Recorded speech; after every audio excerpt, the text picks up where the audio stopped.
Variation number 2 is based on the 5-step footwork that b-boy Poe One, shout out to Poe One, showed me in 2011 in Poland at Konfrontacja Jam. When I saw that footwork, that 5-step variation, I was shocked. I was like, that's it.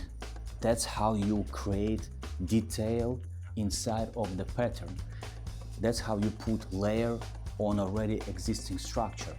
That footwork changed a lot in my approach and in my understanding of creating the pattern. I'm not gonna teach you how to do that footwork by Poe One. Once you see him, ask him to teach you, to show you the explanation, give you some details. I'm just gonna show you how it looks like really fast, and then I'm gonna show you the new variation that I come up with based on this footwork.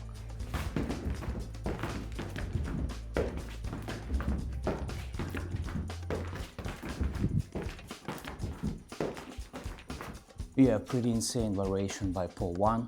Thank you for this. What we're gonna learn right now is the reverse variation of that pattern. I will start to the right shoulder, and the first step gonna be executed with the left leg. Take a look. The first one is the sweep, but the fake sweep. We're not gonna jump over the straight leg. We're going directly inside under the leg we're standing on. And that leg, after the sweep, is hitting the kick to the side. From here, step number 2, we go to the leg that is in the air to the step back. And at the same moment, we change the position of the leg we've been standing on.